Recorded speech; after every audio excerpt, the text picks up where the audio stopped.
Capítulo 8. Persistência. O esforço continuado necessário para induzir a fé. O oitavo passo em direção à riqueza. A persistência é fator essencial no procedimento de transformação do desejo em seu equivalente financeiro. A base da persistência é a força de vontade. Força de vontade e desejo, quando adequadamente combinados, formam uma dupla irresistível. Aqueles que acumulam grandes fortunas são frequentemente considerados frios ou mesmo rudes, mas nem sempre isso é verdade. O que fazem é somar força de vontade e persistência, usando a combinação como base de seu desejo, para garantir a realização de seus objetivos. Henry Ford, por exemplo, criou a fama de rude e frio. A falsa impressão era fruto do hábito de seguir com persistência a execução de seus planos. As pessoas, em sua maioria, não pensam duas vezes antes de abandonar seus objetivos ao menor sinal de oposição ou má sorte. Alguns, porém, seguem em frente, apesar de toda a oposição, até alcançarem o que pretendem. São os Fords, Carnegies, Rockefellers e Edisons. Talvez não haja qualquer conotação de heroísmo na palavra, entre aspas, persistência, mas essa qualidade está para o caráter do indivíduo assim como o carbono está para o aço. Em geral, a construção de uma fortuna envolve a aplicação de todos os 13 fatores dessa filosofia, que devem ser compreendidos e aplicados com persistência por quem quiser ganhar dinheiro. Existe um tipo de pessoa, entretanto, que pode ler as instruções e prosseguir na rotina diária, sem jamais aplicar os passos descritos. São aquelas que têm um objetivo estabelecido e um plano definido para alcançá-lo, mas elas são a exceção. Somente 2 em cada 100 pessoas se encaixam nesse perfil. Neste ponto, o autor está checando você, pois a falta de persistência é uma das principais causas do fracasso. Além do mais, a experiência com milhares de pessoas prova que a falta de persistência é uma fraqueza comum a grande parte da humanidade. Mas pode ser superada pelo esforço. O sucesso desta empreitada depende inteiramente da intensidade do desejo de cada um. O ponto de partida de toda realização é o desejo. Não se esqueça disso. Um desejo fraco traz resultados fracos, assim como pouco fogo produz pouco calor. Se perceber que lhe falta persistência, aumente o fogo que alimenta os seus desejos. Leia o livro até o fim e volte ao primeiro capítulo, começando imediatamente a executar as instruções que acompanham cada um dos 6 passos. O cuidado que dedicar ao cumprimento das instruções será uma indicação clara da intensidade do seu desejo de ganhar dinheiro.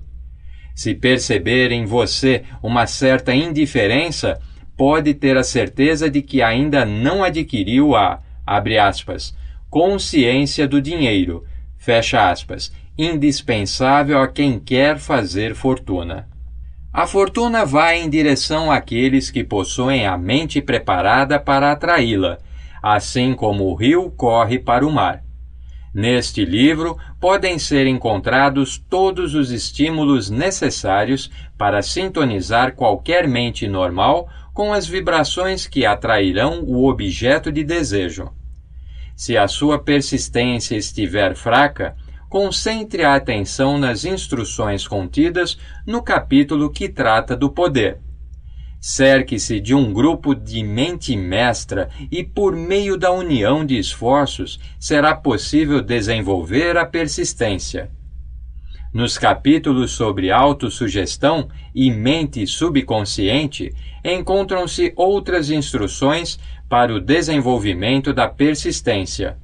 Siga as instruções destacadas nesses capítulos até que o hábito transmita à sua mente subconsciente uma visão clara do objetivo do seu desejo.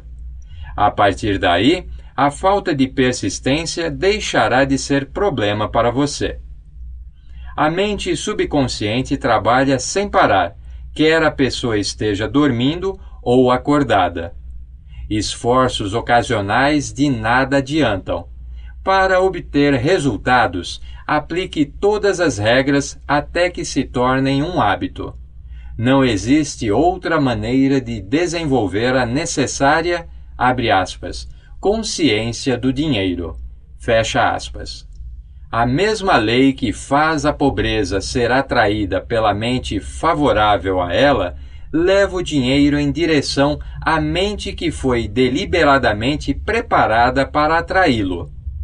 A consciência da pobreza ocupa de modo espontâneo a mente que não estiver ocupada pela consciência do dinheiro.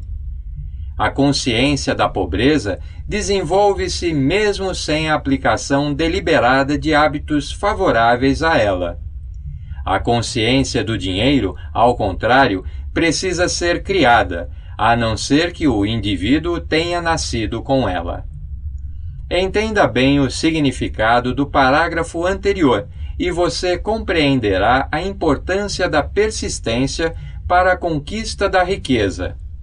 Sem persistência, a derrota é certa, antes mesmo do começo. Com persistência, você vencerá. Se já teve um pesadelo, você vai entender o valor da persistência.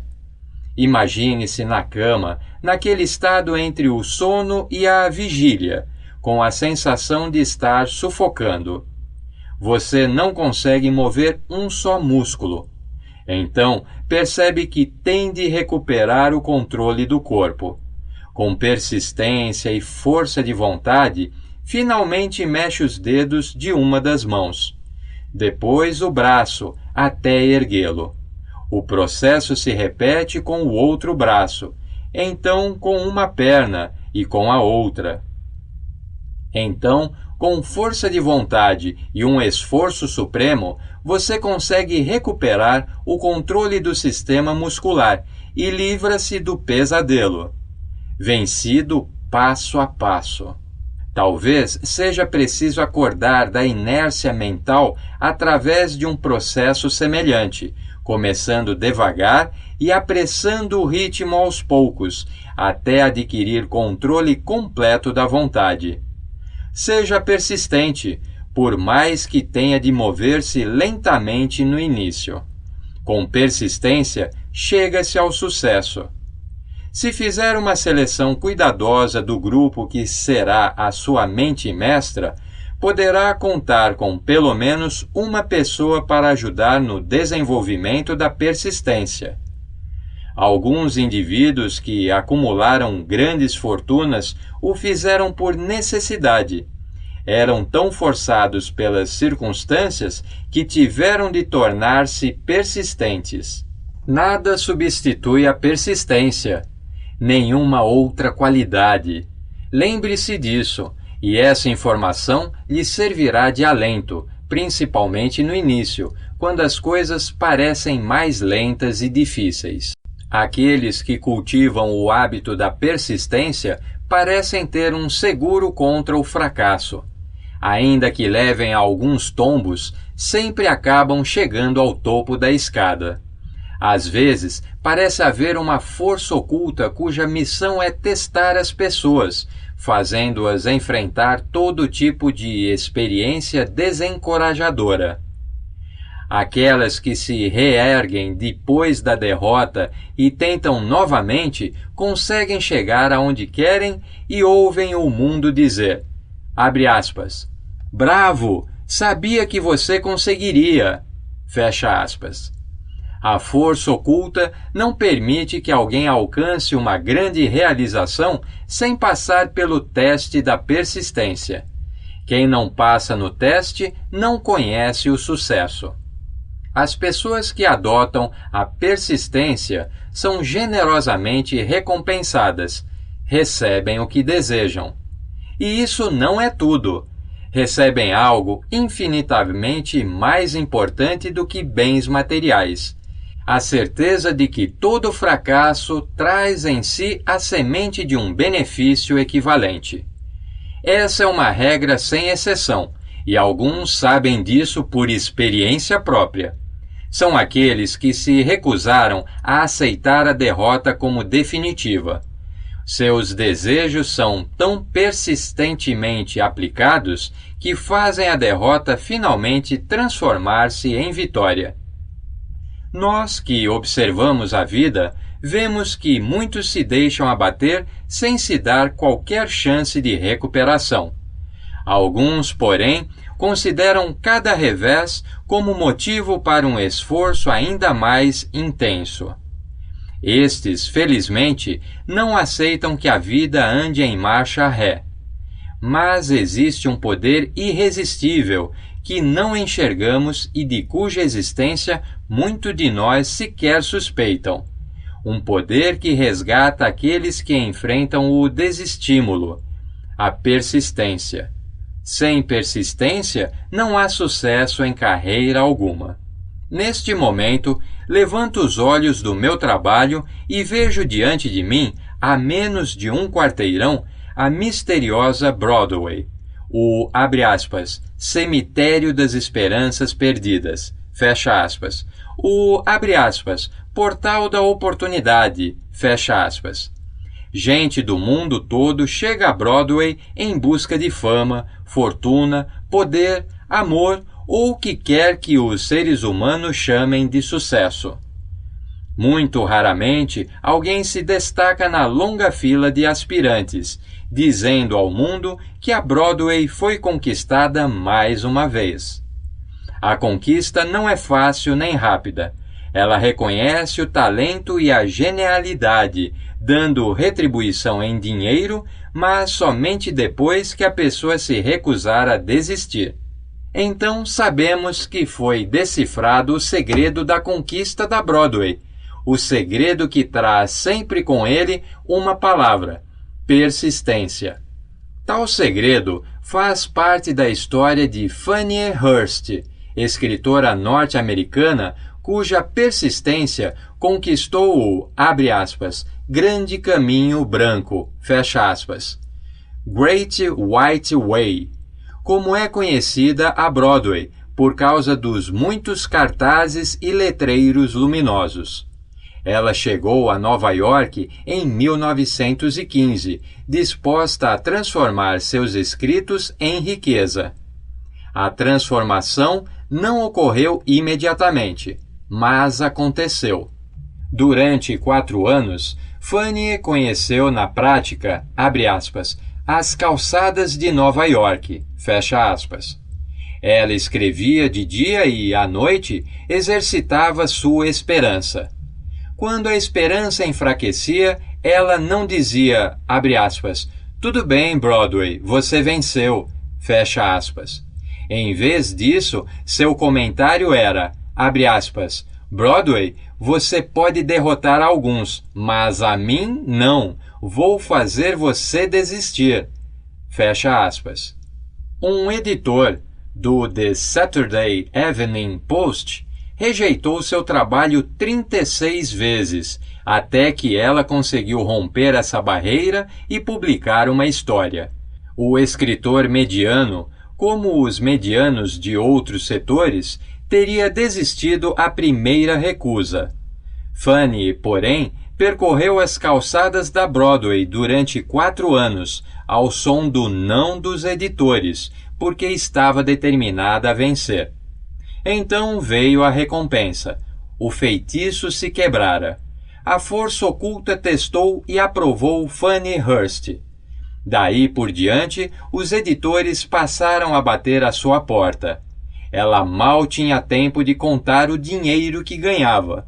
Então, o pessoal de cinema se interessou por seu trabalho. Great Laughter lhe rendeu, além dos direitos autorais, $100.000, a maior quantia já paga até então pela adaptação de uma história ainda não publicada. Aí você tem uma breve descrição do que a persistência é capaz de fazer. Fannie Hurst não é exceção. Todo aquele que é dono de grande riqueza certamente aprendeu, primeiro, a persistir. A Broadway não nega um aperitivo a quem pedir, mas exige persistência dos que vão atrás do prato principal. A cantora Kate Smith diria, entre aspas, amém ao ler isto. Durante anos, ela cantou de graça, aonde quer que houvesse um microfone disponível. A Broadway disse, abre aspas, venha me pegar, se puder, fecha aspas. Ela insistiu até que um dia a Broadway se cansou e desistiu. Abre aspas.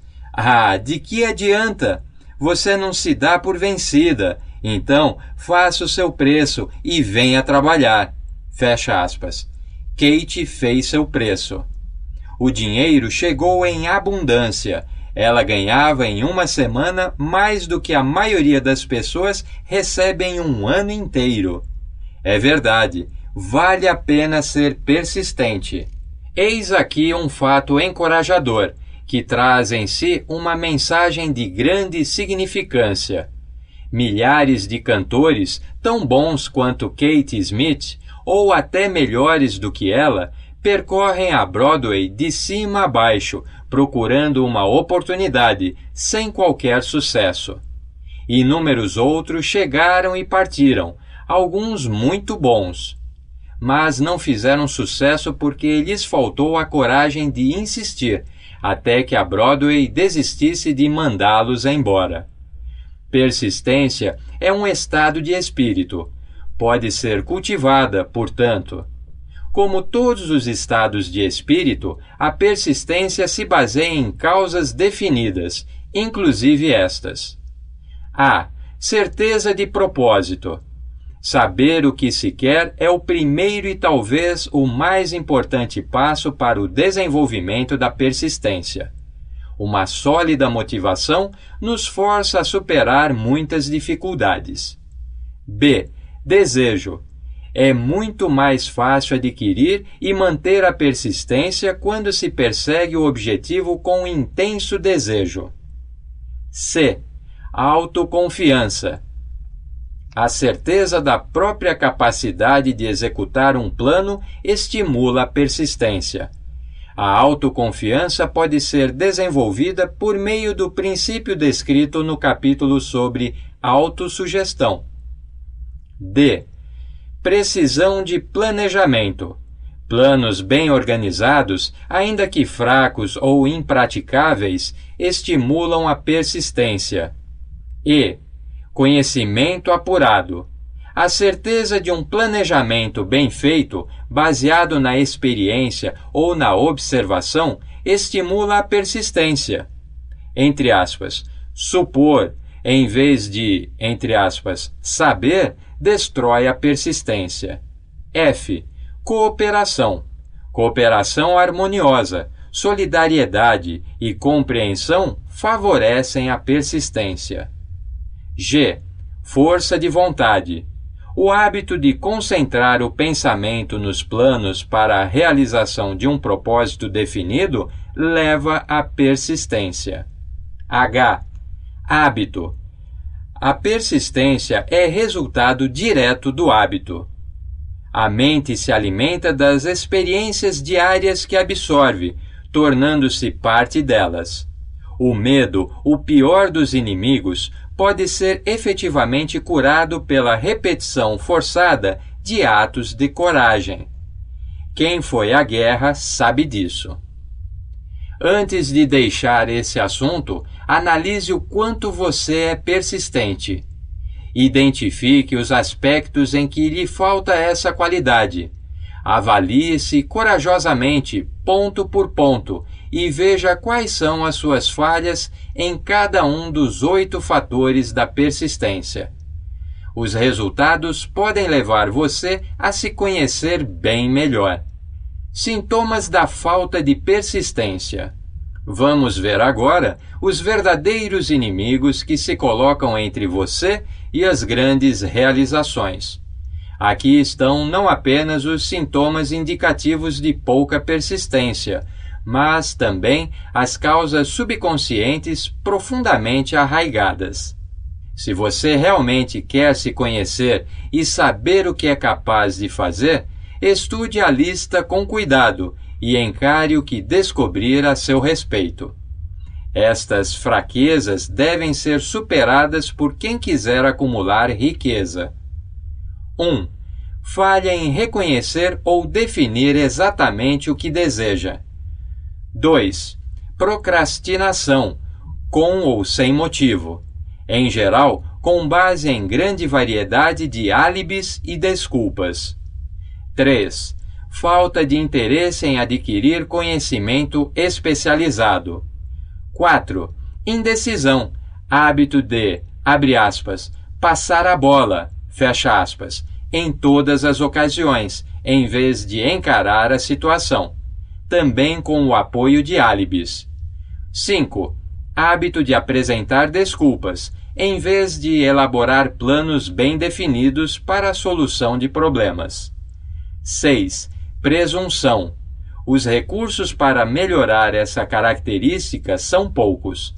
Não há esperança para os presunçosos. 7. Indiferença. Reflete-se, em geral, na tendência a acomodar-se em vez de enfrentar e vencer os opositores. 8. Hábito de responsabilizar os outros pelos próprios erros e aceitar circunstâncias hostis, considerando-as inevitáveis. 9. Fraqueza de vontade, em razão do pouco caso na escolha dos motivos que levam à ação. 10. Propensão a, ou até ansiedade para, desistir ao primeiro sinal de dificuldade, com base em um ou mais dos 6 medos básicos descritos num capítulo adiante. 11. Falta de planos organizados por escrito, de modo que possam ser mais bem analisados. 12. Hábito de deixar de experimentar novas ideias ou de aproveitar as oportunidades que se apresentam. 13. Esperar em vez de querer. 14.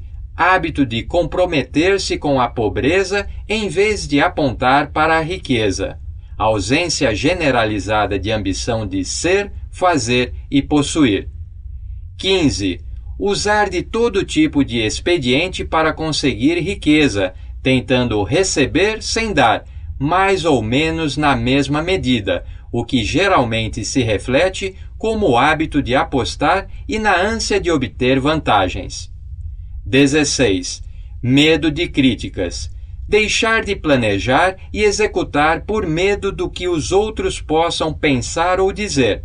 Esse inimigo encabeça a lista, pois, em geral, esconde-se na mente subconsciente, onde sua presença não é reconhecida.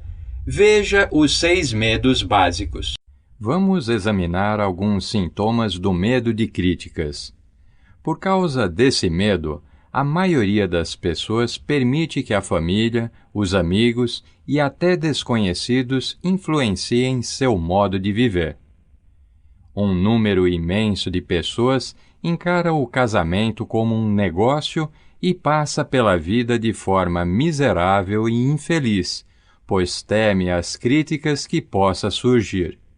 Qualquer um que já passou por isso sabe o terrível dano que causa, destruindo a ambição, a autoconfiança e o desejo de realização.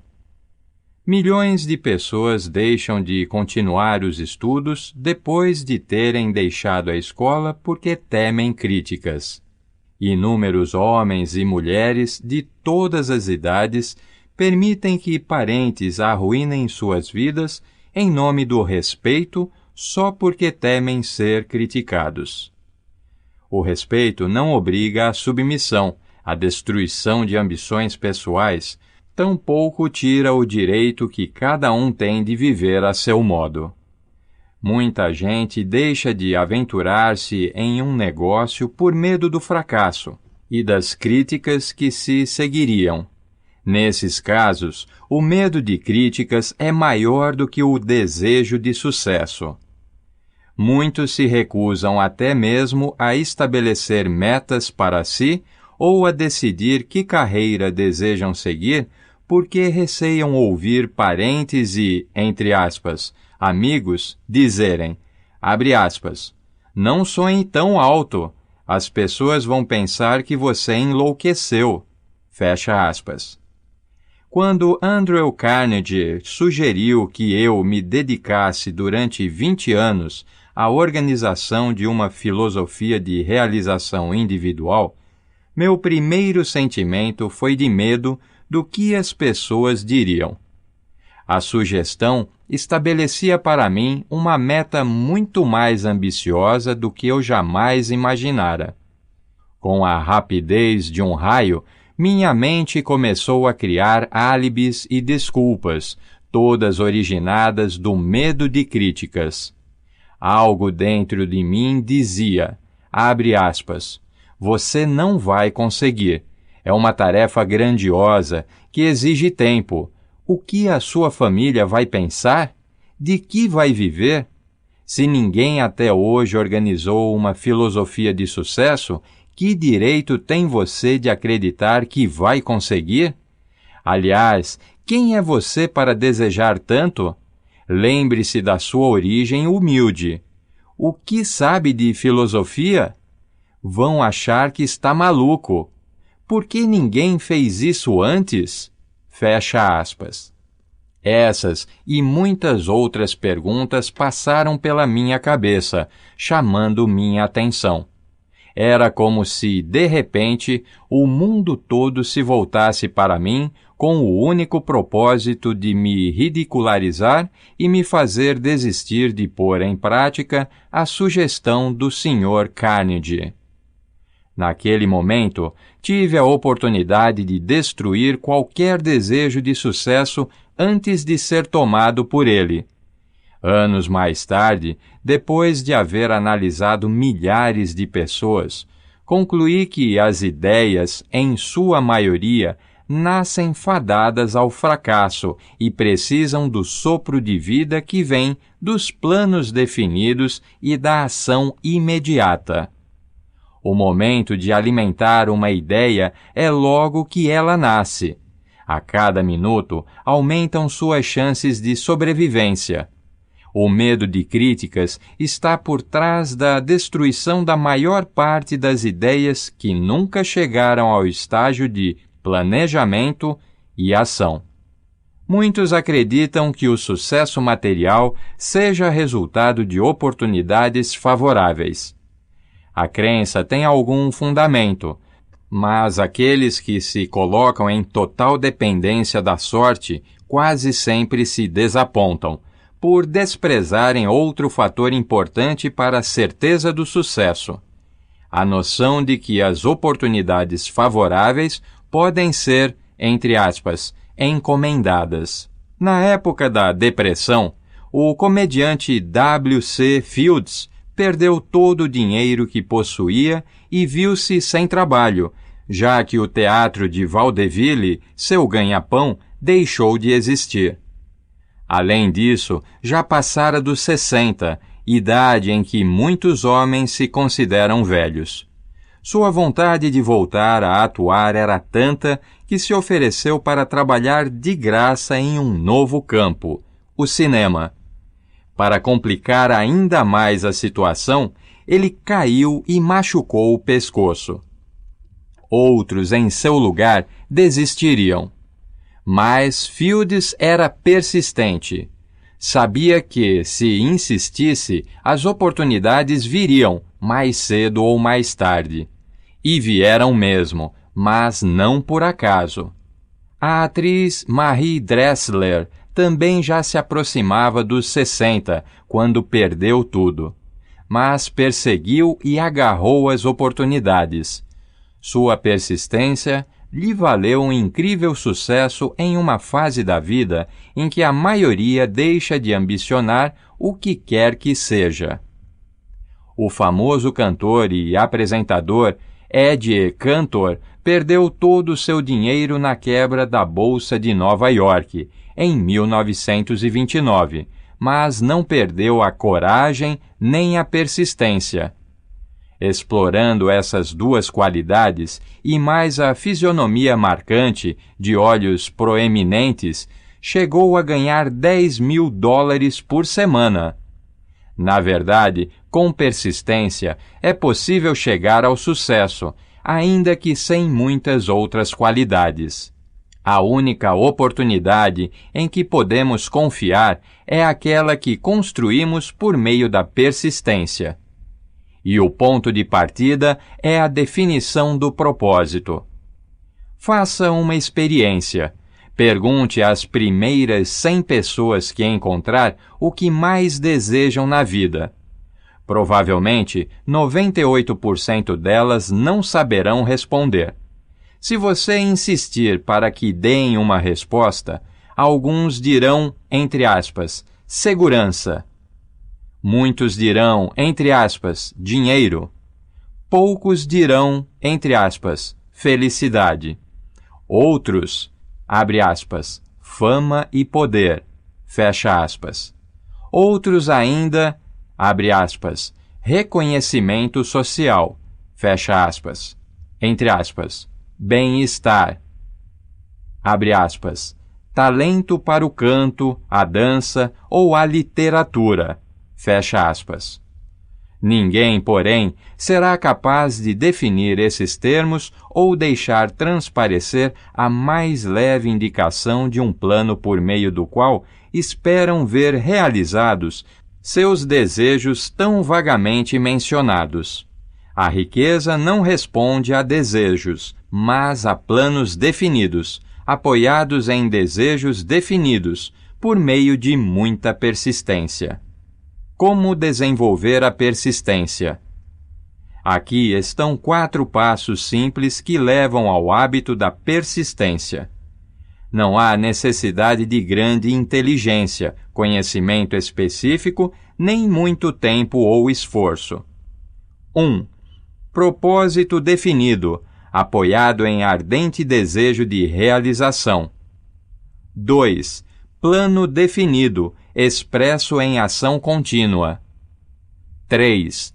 Mente impermeável a influências negativas ou desencorajadoras, inclusive sugestões desfavoráveis de parentes, amigos ou conhecidos. 4.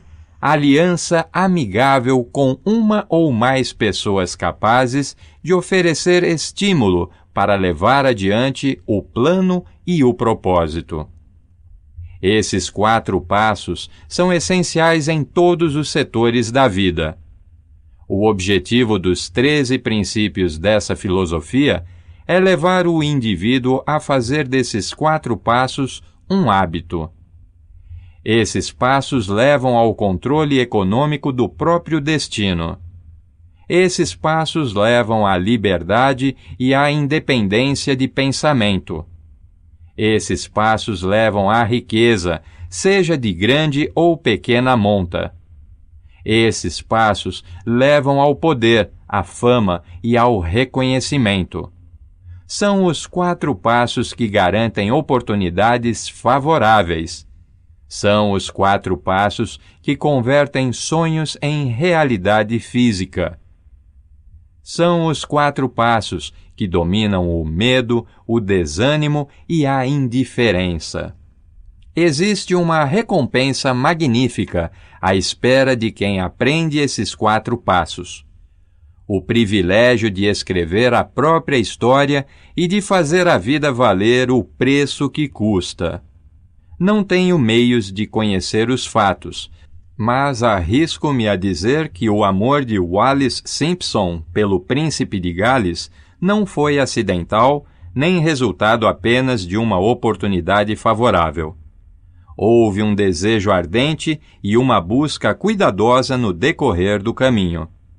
Seu compromisso primeiro era com o amor. O que existe de mais importante sobre a face da terra? O mestre chamou esse algo importante de, entre aspas, amor.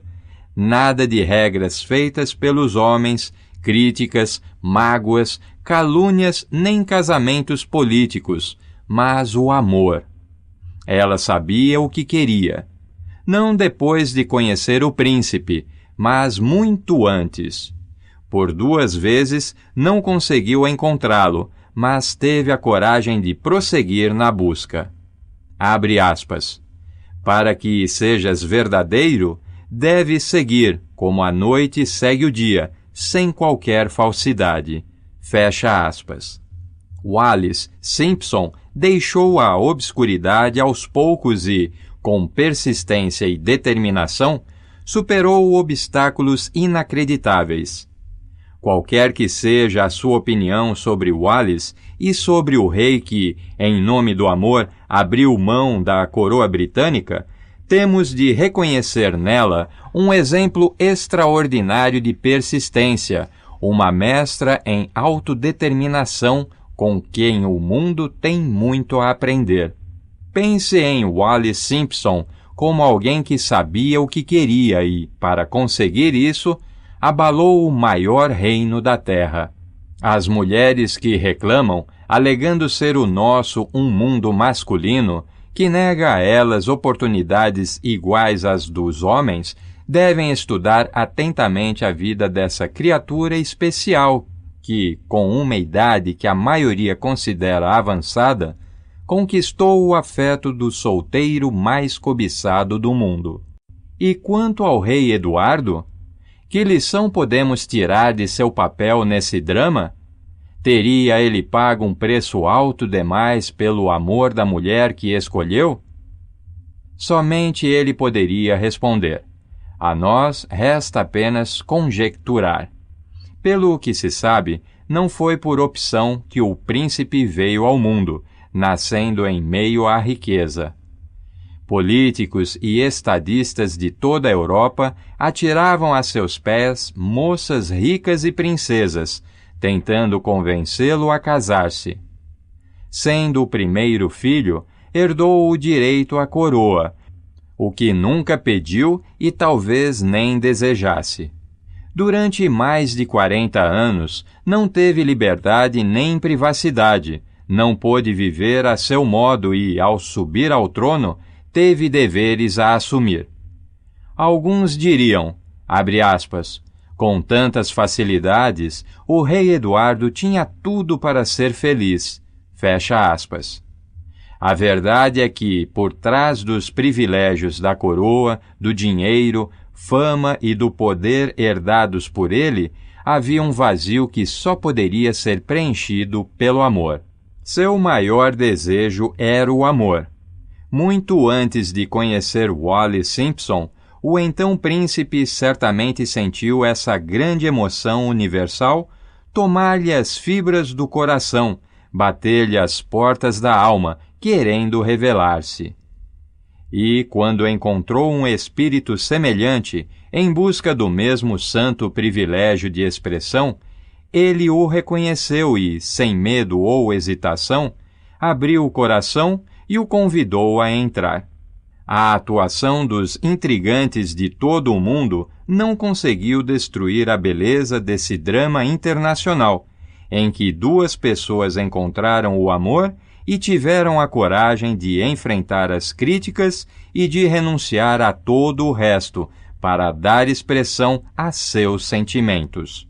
A decisão do rei Eduardo de abdicar da coroa do reino mais poderoso do mundo, ficando com o título de Duque de Windsor, em troca do privilégio de passar o restante da vida ao lado da mulher que escolhera, exigiu coragem. A decisão teve um preço, é verdade, mas quem tem o direito de dizer que foi alto demais? Ninguém, com certeza, já que ele disse, abre aspas, aquele entre vós que não tiver pecado, atire a primeira pedra, fecha aspas. Aos maliciosos que reprovam o Duque de Windsor por seu desejo de amor, por declarar abertamente o que sentia por Wallis Simpson e por abdicar do trono por ela, devo lembrar que a revelação não era essencial. Ele poderia ter seguido o costume, que durante séculos prevaleceu na Europa, de manter ligações clandestinas, sem ter de desistir do trono nem da mulher amada, e sem ter de receber críticas de religiosos ou de leigos. Mas aquele homem especial era feito de um material mais resistente. Seu amor era puro, profundo e sincero, e representava tudo o que sempre desejara, acima de tudo. Assim, conseguiu o que queria e pagou o preço devido. Se a Europa, no século passado, tivesse recebido a bênção de contar com governantes com a humanidade e a honestidade do ex-rei Eduardo VIII, aquele desafortunado continente, hoje perturbado por atitudes de ganância, execração, cobiça e conivência política, além de ameaças de guerra, teria uma história diferente e muito melhor para contar. Uma história de governo pelo amor e não pelo ódio. Segundo disse Stuart Austin Weir, devemos fazer esse brinde ao ex-rei Eduardo VIII e a Wallis Simpson. Abre aspas. Abençoado é o homem que sabe serem mais doces os nossos pensamentos silenciosos. Abençoado é o homem que, das mais escuras profundezas, consegue enxergar a figura luminosa do amor e que canta ao vê-la, e que, cantando, diz, abre aspas, muito mais doces que as canções são os pensamentos que tenho por ti. Fecha aspas. Com essas palavras, prestamos homenagem a duas pessoas que, mais do que quaisquer outras nos tempos modernos, foram vítimas de críticas e insultos simplesmente porque descobriram o maior tesouro da vida e o reivindicaram. Nota de rodapé. A senhora Simpson leu e aprovou esta análise. Fim da nota de rodapé. Em todo o mundo ecoam aplausos ao Duque de Windsor e a Wallis Simpson por sua persistência na busca pela maior recompensa que a vida pôde oferecer. Todos nós só temos a lucrar ao seguir seu exemplo, buscando o que queremos da vida. Que poder místico é esse que dá aos persistentes a capacidade de vencer os obstáculos? Será que, com a persistência, o cérebro é dotado de atividade química, mental ou espiritual que permite acesso às forças sobrenaturais? Será que a inteligência infinita se põe ao lado daquele que continua lutando contra o mundo inteiro, mesmo depois de perdida a batalha? Essas e muitas outras perguntas semelhantes me vêm à mente quando penso em homens como Henry Ford, que começou do nada e construiu um império industrial de proporções gigantescas, munido apenas de persistência. Ou em Thomas A. Edison, que, tendo frequentado a escola durante 3 meses apenas, tornou-se o maior inventor do mundo e converteu a persistência no fonógrafo, no projetor de filmes e na lâmpada incandescente, para não falar em dezenas de outras invenções úteis. Passei longos anos analisando a trajetória de Ford e Edison, tendo assim o privilégio de conhecê-los melhor e falar deles com segurança. Assim, posso dizer que não encontrei em qualquer dos dois outra qualidade, a não ser a persistência, que pudesse ser a fonte de suas estupendas realizações. Quem fizer um estudo imparcial de profetas, filósofos, místicos e líderes religiosos do passado vai chegar à inevitável conclusão de que persistência, concentração de esforços e definição de propósito foram as bases principais de suas realizações. Considere, por exemplo, a estranha e fascinante história de Maomé. Analise sua vida, compare-o com grandes realizadores da era moderna da indústria e das finanças e observe como todos têm um incrível traço em comum: persistência. Se você tem real interesse em estudar a estranha força que potencializa a persistência, leia a biografia de Maomé, em especial aquela de autoria de Essad Bey. Esta breve resenha escrita por Thomas Sugrue e publicada no Herald Tribune serve de, entre aspas, aperitivo ao raro prazer de que desfrutarão aqueles que lerem a história completa de um dos mais belos exemplos do poder da persistência que a humanidade já conheceu. O Último Grande Profeta, escrito por Thomas Sugrue. Maomé foi um profeta, mas nunca operou qualquer milagre. Não era um místico, não tinha escolaridade formal e só começou a cumprir sua missão aos 40 anos.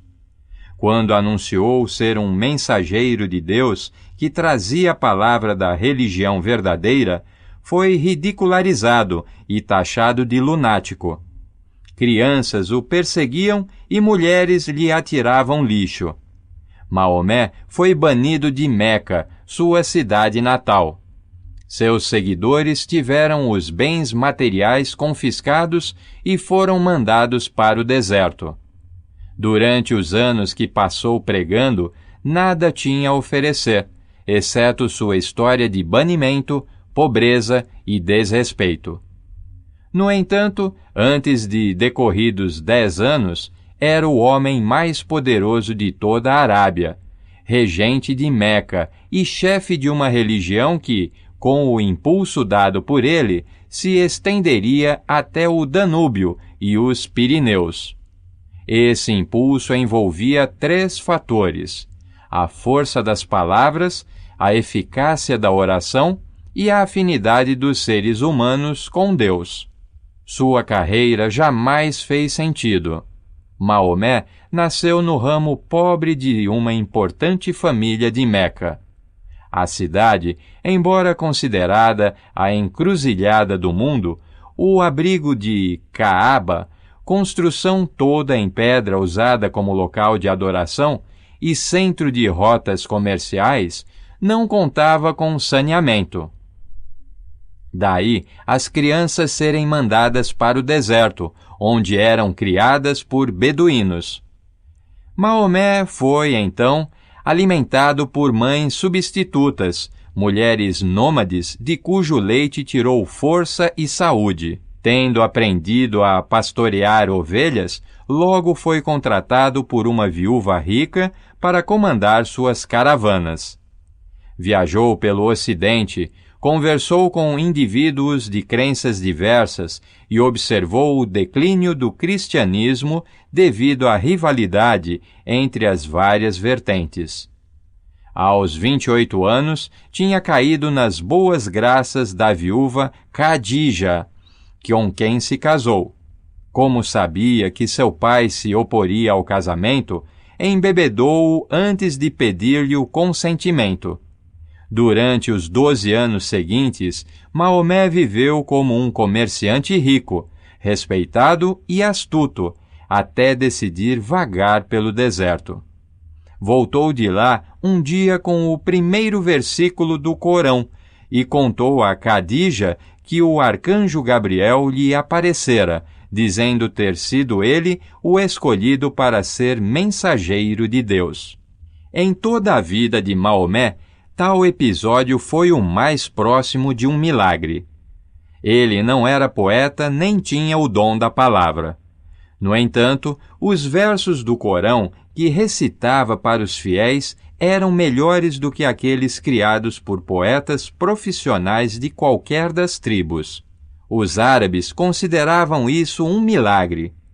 Para eles, o dom da palavra era o maior dos dons e o poeta um todo-poderoso.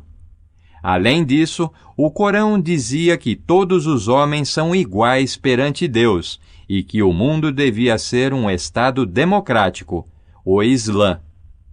Foi esse conceito, considerado uma heresia política, somado ao desejo que tinha Maomé de destruir todos os 360 ídolos do pátio de Caaba, que provocou seu banimento. Os ídolos atraíam a Meca as tribos do deserto, o que favorecia o comércio. Assim, os homens de negócio da cidade, o grupo de capitalistas de que um dia Maomé fizera parte, voltaram-se contra ele. Maomé, então, recolheu-se ao deserto para preparar a vitória do islamismo.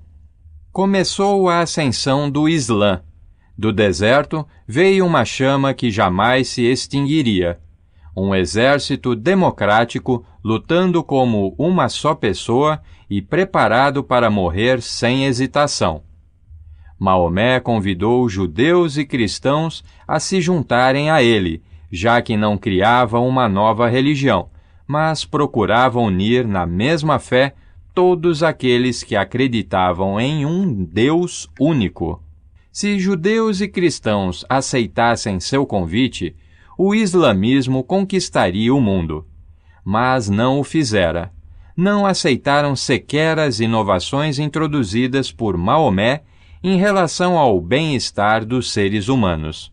Quando os exércitos do profeta entraram em Jerusalém, nenhuma pessoa foi morta por causa de sua fé.